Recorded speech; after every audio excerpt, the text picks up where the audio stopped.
Hi, Suzanne, welcome. Hiya, Georgia. How are you? I'm very well, thank you. How are you?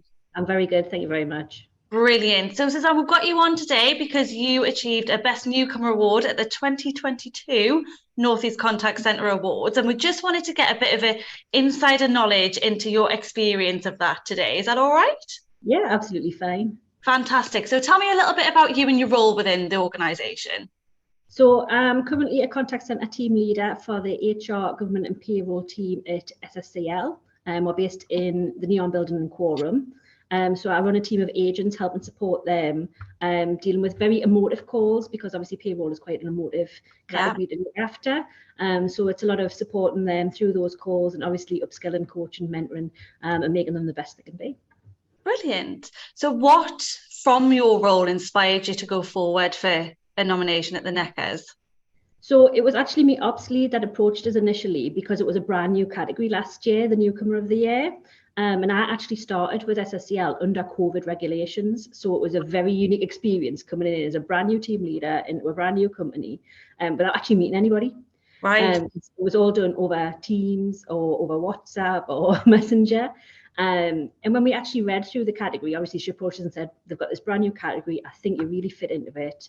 And when Right. we read over all the category, it was like, I don't think people realize your own achievements until you actually start reading those categories and realizing actually I do that. Yeah. So that's kind of where the inspiration from entering came from, because I had, well, she felt, and obviously once I'd re-looked at my achievements, I felt we had made a lot of impact as a newcomer into the business. So that leads me on nicely then, I think, Suzanne, for the fact that how did you write your nomination? How did that process, how was that process for you? And would you give it any advice to anyone for this year's nominations? So I think the first thing is the reflection part, because obviously we're reflecting back over the previous year when we're writing the nominations. So it's looking through and seeing, what have we achieved, what have we looked at, whether that's statistics, other figures, engagement activities, whatever it is you've done. I think it's very important to keep it factual, but make sure you really highlight your achievements. Yeah.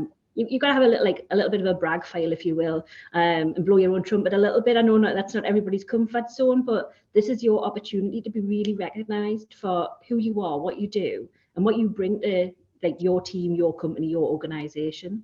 Yeah.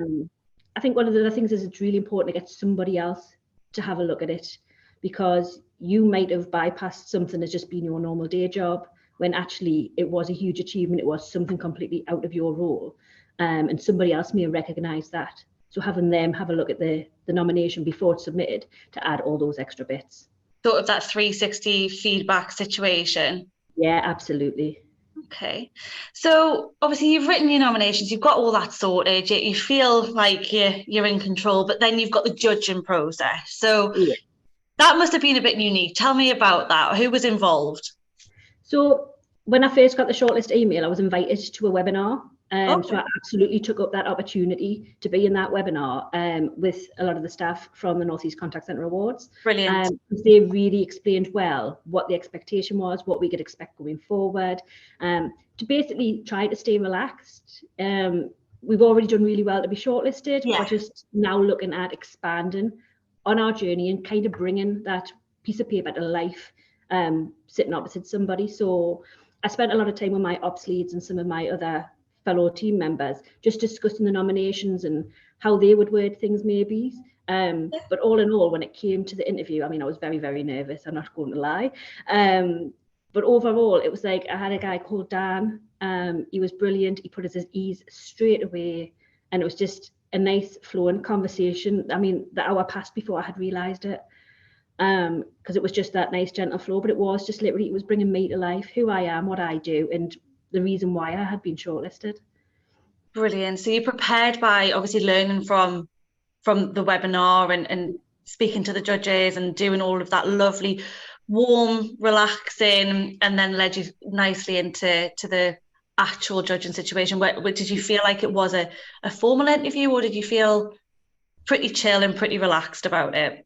So initially I thought it was going to be quite formal, because obviously this is the first time I'd ever been put in for an award, so I'd never Yes. been through the process at all.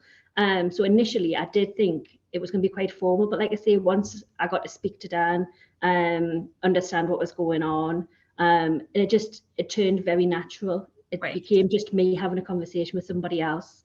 No different probably like over a cuppa really, if it had been done face to face, because again, under COVID we were kind of over Zoom as well. So but even all those barriers were took away quite early on. The fact that we might be talking to a computer, but we're still here together having just a conversation.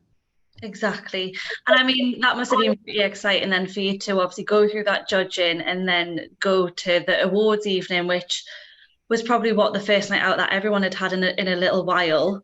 Yeah, it was actually, like I said, with me starting under COVID, it was actually a great opportunity for me to actually meet some of my wider team. Amazing. So I had seen them in the office because we started under a hybrid scenario. So we only do a couple of days and we brought people in slowly. But actually it was a really good opportunity to have a night out with some of my wider team and get to know them a little bit better. I mean, it was fabulous. Drinks on arrivals. There was entertainment going on the floor, acrobats and all kinds before the awards actually started. So it was a great night out. Brilliant. And who was on the table with you? Did you sit anyone next to you for moral support? So I had my actual head of contact centre with us. I also had my ops lead with us and a couple of the other heads of service. And there was another team lead and one of our agents joined with. So we tried to like even out the table to a bit of a representation of like the whole contact centre, if you will. But my head of service, which is amazing. So it was really, really nice having her there to support us. She was one of the first people I essentially spoke to. She made a point on my first day at work to phone me during my lunch just to say, oh, hi, I'm Lou, how are you? Just wanted to introduce myself because like I say, under COVID, I couldn't meet anybody. Exactly. It makes a difference, doesn't it? Yeah, massive. How did it feel on the table then, Susan? You've got all your support there. How are you feeling in the run up to when everyone was going through their awards? Very, very nervous. I remember sitting counting down because obviously we had the programme of events.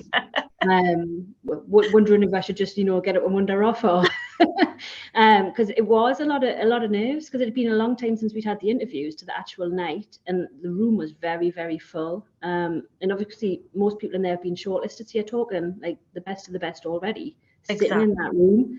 And it was very, very nerve-wracking sitting waiting for the nominations to come up. And then how did it feel when you were announced as the winner?